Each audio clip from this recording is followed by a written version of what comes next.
Hello, welcome to another tonalist landscape oil painting demonstration. This is your painter in residence, M. Francis McCarthy, and the painting I'm bringing you today is called Dawn Path. It's a 10 by 14. Did this, I think, last week. I don't remember when last week, but I'm real happy with it, and so real happy with the drawing. And now that's what we're working on right now, and just so you know, I'm painting on some hardboard. It's got two coats of transparent gesso on it, so it looks like it's not prepped, but it really is. So we'll get that out of the way. I'm always getting new people to the channel, so if you've heard it before, sorry. Yeah. And we're doing our drawing right now. Now, we're drawing with a brush, of course, so it's really an underpainting slash drawing. But my mindset, I always call it drawing because my mindset is very much that I am drawing. Yeah. Um, I've got my little guidelines there, by the way. That's just dividing the panel in half both ways. It's basically one of the easiest types of grids you can do. And it's not like I'm using it to get everything exact either. It just helps me get my bearings a little quicker. It speeds things up. It's a good time saver. And that's why I call it the M. Francis grid. You're going, what, dude? You can't name that after yourself. Well, yeah, I can. Anyway, what color are we painting with? We're painting with raw umber. And it goes a lot redder on this. It's enough itching there, boy. It goes a lot redder on this hardboard than you might think, but I might be fortifying it. Lately I've taken to fortifying the raw umber with a bit of brown ochre. Brown ochre are kind of a hard color to get your hands on. I get it from, I have Old Holland. But it's a good handy color. It's very close in tone to raw umber. It's not quite as dark, but it has a bit of opacity to it, which is like one of the things that's kind of missing from the raw umber. For especially not so much in mixes, but in for this application where I'm using it as the color to do my underpainting, I need that a little bit more opacity. So there's a tip. I'm getting tips. Yeah, really. Well, it took years before I figured that. I went through. Actually, it was earlier this year or last year, late part of last year. Excuse me. You know how it is. We're in a new year. Where I was doing the pigment series, and after that I was doing the earth tone series, and I really like that raw umber tone because it's not too red, it's not too green, it's right there in the middle, but it's super transparent and doesn't have a lot of tinting strength. So I was looking for ways to fortify it or replace it. I wasn't able to replace it, but I was able to fortify it. So that's what we're painting with right now. And I was really keen on the way this drawing turned out. I think it turned out really lovely.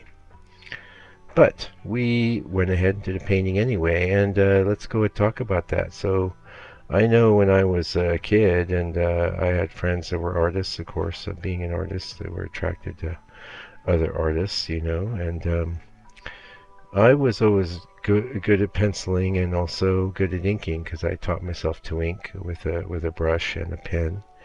And but there was a lot of hesitancy on the parts of my mates because they would have a really cool pencil drawing and didn't want to lose it. And back then, you could make a Xerox of your drawing, but it would never be quite very nice. You couldn't. It wasn't on good inking paper for one. So if you were inking with a pen, a lot of times that pen would hit the cheap paper and not give you a very nice line quality. All sorts of things. Basically, back in the day, you were, if you wanted to ink your drawing, you were inking your drawing. And pretty early on, I decided, well, whatever.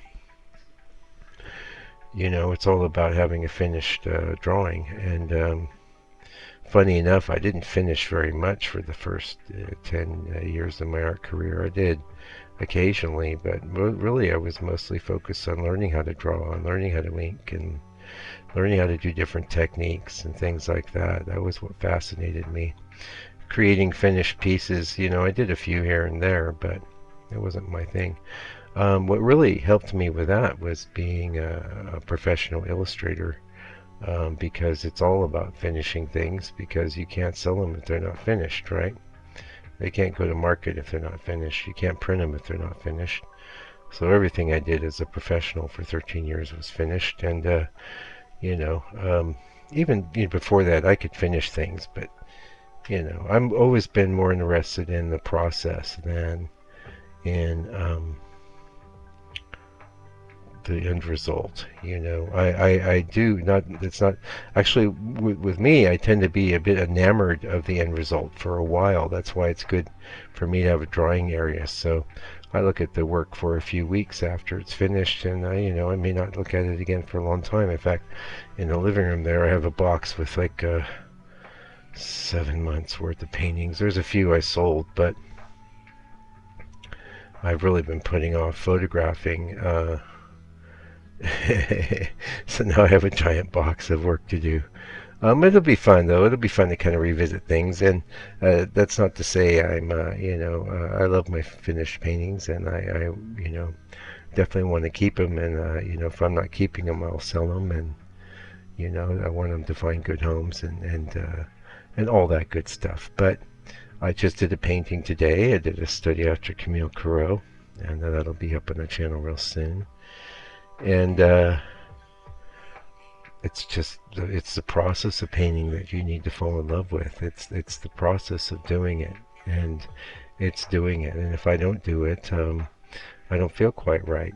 I could miss a day here or a day there, but ultimately, if I'm not painting, I don't feel right. And that's positive. That's a positive loop. That's the kind of thing you want to get into, right? If you're trying to get good at art, you want to create good habits, so that in those times of insufficient motivation, or maybe you're going through a really bad spell, if you're going through a bad spell, then all the better that you're really just interested in process. So who cares if you're just producing a bunch of dreck? It doesn't really matter. Produce the dreck, get rid of it, maybe keep some of it that might be fixable when you have some greater insight, or ability or experience. It's all good, the best way to get out of this, oh, I don't have inspiration, oh, I don't feel like painting. The absolute best way to get out of that is to just stop it and start painting, and quit using that as like a legitimate excuse not to do work. Oh, I don't feel inspired, or usually people won't even get it because they know that sounds lame, even though they might personally be believing that. Oh, I don't have time. I don't have any time. Well, I just put up the previous video to this. Is the monochromatic painting. 2 colors, a board, some reference. If you don't have reference, it's black and white. You can convert it to black and white, even on your phone, Either print out the reference or prop your phone up, make a painting. It's easy. Set yourself a time constraint, like I'm only going to spend an hour on this. I need to be done in 1 hour. Make it too massive, because the problem there is that you physically just takes time to cover a large surface. Although that's not true necessarily if you're using a 3-inch brush, which is a great tip. The bigger you paint, the bigger the brush. I used to really try and do that. In fact, for something like 10 by 14, like I'm doing here, I might have broke out a 6 or a 4 in the sky. But lately, I'm not a 4, I mean a 6, or even possibly an 8 in the sky. But lately, really the biggest brushes I've been using is 4s. And the reason for that is a lot of times I use the side of the brush, so if I want to make big strokes, it's easy enough to do using the whole side of the brush, for 1. For 2, I'm into sort of controlled modulation, so I'm not looking or needing to the sort of accents, the happy accents that might occur with the large brush. But that said, I have a lot of experience as a painter. I've been painting nearly every day for like, I don't know, 12 years now, right? A little longer. And there have been some breaks, but the fact of the matter is, I've been hitting it hard for a long time, so I have a sense of what I want to do, how I'm going to do it, and so it doesn't really matter what size brush I'm using, because I'm not going to sit there and overwork something in most cases. I've fallen into that trap hundreds and hundreds of times now, so I'm aware of the things I need to do as an artist not to fall into that trap. So, but let's say that is a problem for you. Well, there's a lot of strategies you can use to avoid that. One of the best strategies I recommend is use the largest brush you can possibly use to get your painting done. So in a case like a 10 by 14 like this, an 8 or a 6 in the sky would be fine, and even a 6 in some of the foliage. Use the corner of the brush, you know. That's another good tip. You'll get a lot more artistry using the smallest part of your brush to do small things than you will by using a small brush. Right? And I never use rounds or sables in my work, almost never.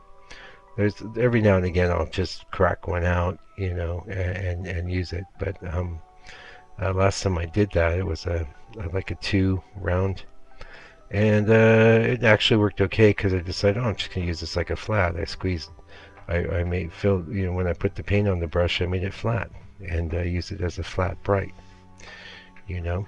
So that worked out all right. Let's see. So what else we want to talk about here? Just a kind of rambly video. And you're going, yeah, Mike. What else is new? Well, what are we doing on the color scheme? It's a violet, purple, green, yellow scheme. That's what I would say. So if you're looking at the color wheel, we're leaving out, and we went into the lightest of blues, the faintest of blues in that sky. You know, and even there I tried to kind of green them up. So we just basically left out the whole blue spectrum from the painting. We went from purple all the way around to green. And there's a lot of reds in this, a lot of different approaches to violets. And since you've been so kind as to make it 12 minutes in, let's talk about violets.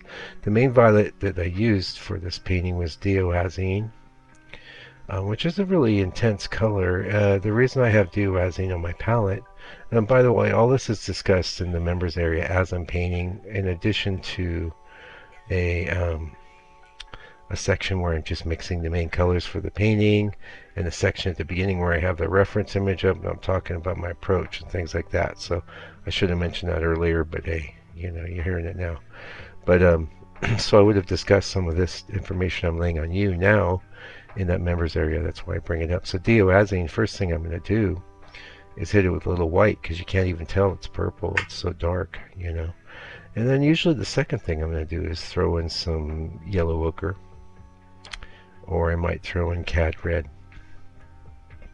Cad red because Diaoazine is very transparent, and the cad red will give me that opacity. You know, if I was to mix Diaoazine with alizarin crimson, both colors are so dark on the palette you can't even see what's up.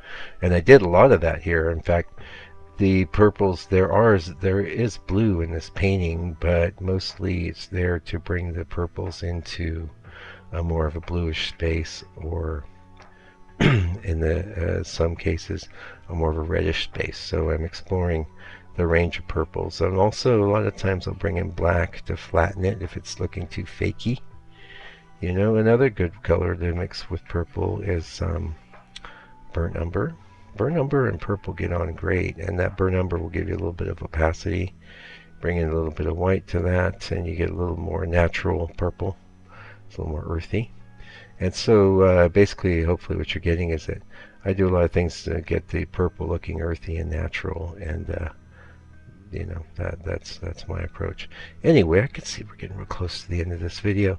Thank you so much for joining me. I hope you're having a happy new year. It's January 6th here, and we're doing all right. We're painting along, and hopefully you are too. If not, get to work. Turn off this video and go make a painting. It doesn't matter. Grab any small board and make a painting, okay? You will definitely feel better about yourself and your life if you do. I guarantee it. Anyway, after all that, I would like you to come back to this channel again and watch another video. So after you do your painting, maybe come back, and meanwhile, take good care, stay out of trouble. Try and be patient with people who have opinions differ from your own. There's a lot of crazy stuff going on in the world right now, and God bless you, and stay out of trouble.